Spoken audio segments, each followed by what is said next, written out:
Welcome to the Athena Wellness Podcast, the show that invites you to take a seat around the community fire and listen to stories that inspire. I'm your host, Kathy Robinson, author, coach, and founder of Athena Wellness, a company that's dedicated to supporting you on your journey to live more wholeheartedly. Hello, and welcome to episode 103. Thanks so much for joining me. And if you're listening to this in real time, Happy New Year. One of my intentions for the podcast this year is to share more of the things that are lighting me up with you. Wellness practices or products that I find helpful in my life, a new resource that I've discovered, or books that I'm loving. And 2 books came my way over the holidays, both related to the topic of wonder. That kind of synchronicity always grabs my attention. I get curious to understand the significance. With all of the books I have lining my shelves, not one was on wonder until December. The timing of these books was perfect. I was planning 2022, and the idea of wonder opened things up, almost like it instantly broadened my possibilities, my horizon. And that's why I wanted to share some of the concepts with you today. There are 2 commonalities both authors share that I like. The first is that wonder is not just for times of lightness and happiness. Both books were written during the pandemic and do not shy away from the fact that life is challenging. But the authors advocate and advise readers to connect with wonder in spite of it. Negative things can overwhelm, but wonder can help you shift perspective and realign your emotions, bringing fulfillment and even peace in chaotic times. The second is that seeking and tracking wonder is a practice, and I love this concept, wonder as a wellness practice. And that's what we'll be exploring today. We'll cover a brief overview of these 2 books. We'll explore why wonder is an important element of wellness, including a little of the science behind that thinking. And then we'll explore practices to ignite your sense of wonder. I'll be sure to link up both books in the show notes so you can check them out. So sit back, take a nice long breath to ground yourself in presence, and let's get started. The 2 books that I've been juggling are Tracking Wonder, Reclaiming a Life of Meaning and Possibility in a World Obsessed with Productivity by Jeffrey Davis, who is the founder of Tracking Wonder Consultancy, and Wonder Seeker, 52 Ways to Wake Up Your Creativity and Find Your Joy by Andrea Scher, who is an artist and a coach.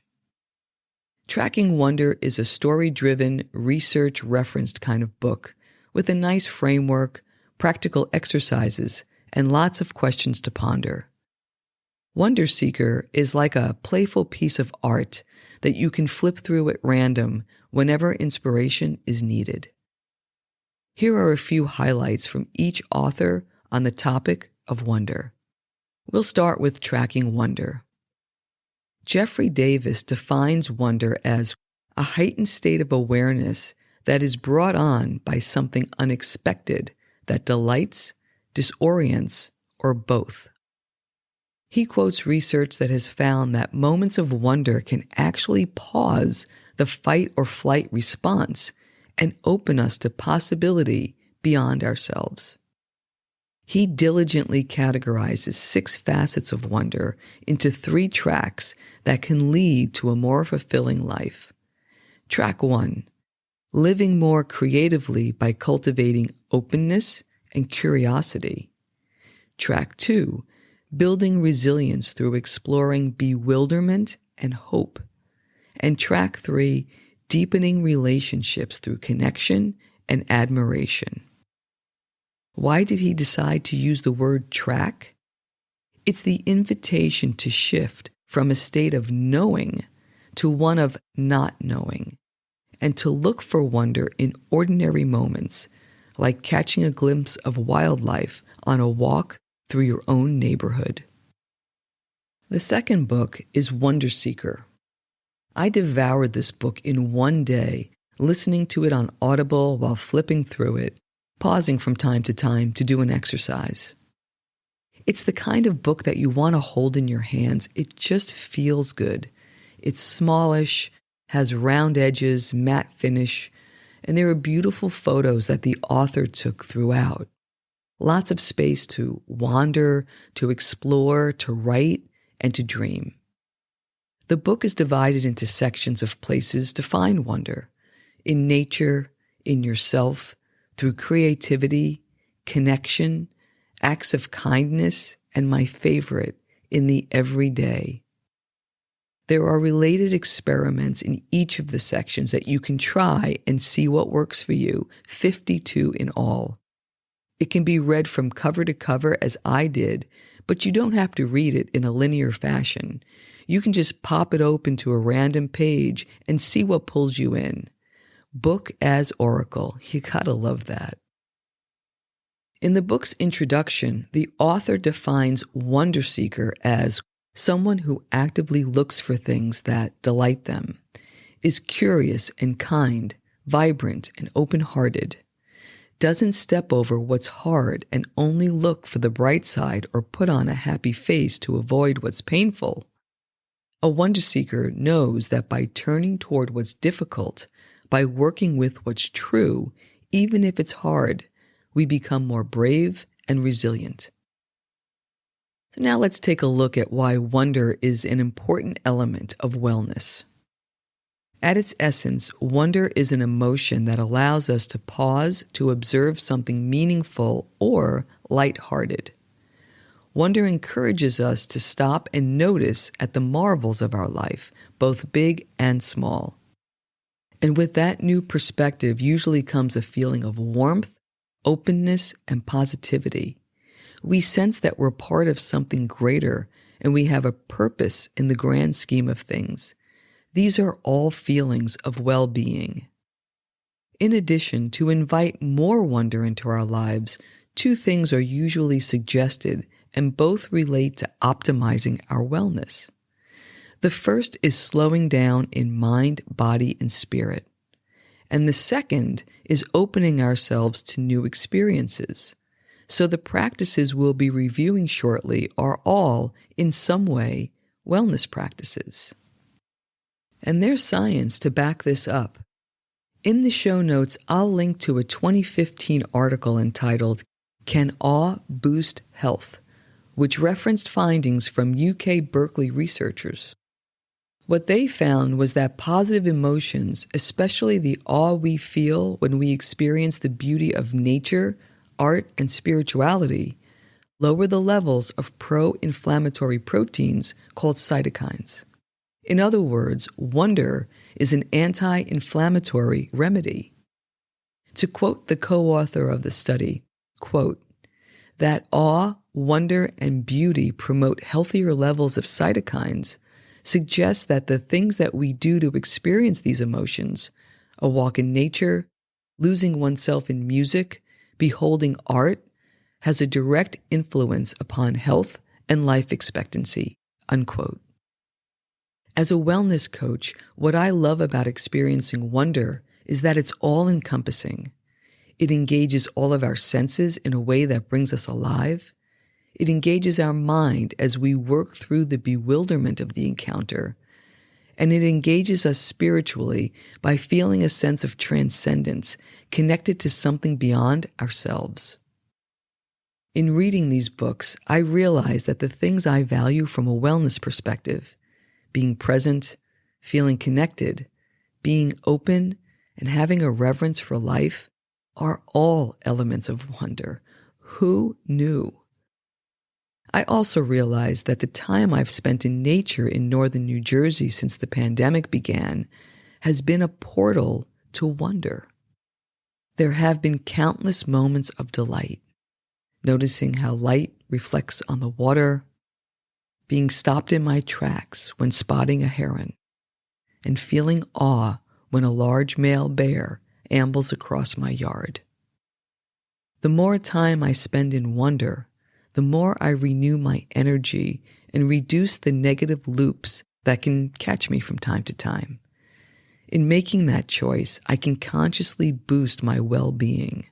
And now that I'm aware of this, one of my intentions for 2022 is to linger a little longer in wonder. Andrea Scher, the author of Wonder Seeker, agrees. Quote, "The best part? We can train ourselves to be wonder seekers. We can learn to step out of our ordinary lives, even if just for a moment or two each day, to witness that everyday magic. The key is where we put our attention," unquote. I love that, to witness everyday magic. And I also love the sense of responsibility that she reminds us of. The idea that it's up to us to create boundaries for our own awareness, that we can direct our attention, and there's a discipline in that practice. So let's talk a bit about some of the practices that can help us focus our attention on everyday magic. Here are some suggestions to ignite your sense of wonder that I put in two categories that we previously discussed: slowing down and new experiences. I like these categories because wonder can be found anywhere, and it's less about what you experience and more about how you come to the experience. Here are 5 ways to invite wonder by slowing down. 1. Enjoy the gifts of others. The offerings of musicians, poets, writers, athletes, performers, and creatives of all kinds. These days, inspiration is just a few keyboard clicks away. Stories of everyday people doing extraordinary things, as well as acts of courage and kindness of those we don't know, and the incredible things our loved ones do each day. And let's also remember our community. Deep connections we can forge through activities that turn strangers to friends, like group hikes, meditation, or writing classes where we can stop, notice, and share together. 2. Go analog. Cover the clocks, hide the tech, do something that doesn't require connectivity. Read a book, write, walk, rest, be. 3. Get outside. Options range from simply taking a step outdoors to break your daily routine, to taking special trips to awe-inspiring places, perhaps where it's dark enough to see the night sky, or a day spent by the ocean or in the mountains. 4. Connect with the seasons. Be mindful of your patterns and how they align with seasonal changes. Track your day by sun versus the clock. Get more active in warmer months and more restful in the cooler ones. 5. Deepen routines. Whether it's exercising, driving, or doing chores, how might you use that time? Taking a run? Think about what's happening in your body, how your blood is flowing, and how your health is improving. Stuck in traffic? Get curious about the people in the cars that surround you. What's going on for them? Washing dishes? Use your senses to feel all the sensations, like the warmth of the water flowing and the soap bubbles floating. Here are 5 ways to invite wonder by seeking new experiences. 1. Change routines. Challenge yourself to notice something you've never noticed. Take a new route, try a new flavor. Whatever your go-to answer usually is, change it up and try something new. 2. Experience the world in a different way, through the eyes of your kids or your grandkids, a traveler, or someone with a completely different background than yours. When my niece was young, my mom found her outside mesmerized by a slug crawling across the pavement. When my mom asked what she was doing, she exclaimed, "Grandma, look at the rainbow. It's beautiful." What looked like a slime trail to my mother looked like a miracle to her granddaughter.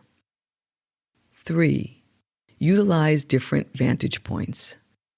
Seek the underbelly of a situation, listen to an opposing view, zoom in and out. Try a zoom lens, a macro lens, a panoramic view. Try a microscope, a telescope, magnifying glass, binoculars, a mirror. Try on tinted glasses. Try a sea level view or a mountaintop one. 4. Take a road trip to nowhere. Set out with no intention and see where you wind up and what you find. 5. Try anything that's creative or new. Dust off that bucket list, pick one, and take one action to move you closer. As we wrap up today, I'm heartened that 2 books about wonder have been published at the same time in our collective history. This gives me faith that there's a gathering of sorts, a collective of human souls that, like me, believe that hope and possibility and wonder still abound. Both authors agree that while moments of wonder can be fleeting, the effects of the experiences are long-lasting and can shift awareness. Wonder can be found in every moment and perhaps is most useful in the challenging ones. Wonder is a mindset and a skill that can be developed by practicing. And if we think about it, the things we love, those that stop us in our tracks, like a favorite song or a natural event, slow us down to observe and appreciate the preciousness of one moment captured in time. I'd like to leave you with a quote from author Andrea Scher. Quote, "It takes practice to bring ourselves closer to wonder or delight or gratitude. It requires a softening of the heart, an openness and a willingness to see what else is possible. It's not a clenched fist, but an open hand." Unquote. My wish for you is that 2022 is a doorway to a more wondrous way of living for you. Thank you so much for joining me today. I know there are many ways you can spend your time. Thank you for choosing to spend it with me. Until our paths cross again, be kind to yourself and show your warrior spirit some love. If you know anyone who could benefit from today's episode, please pass it on. And many thanks for supporting the show by subscribing and leaving a review. It means a lot, and it helps others find their way to our circle. If you'd like to access the show notes, have a question you'd like addressed on a future episode, or would like a transcript of this episode, visit www.athenawellness.com/podcast. Until next time, be well.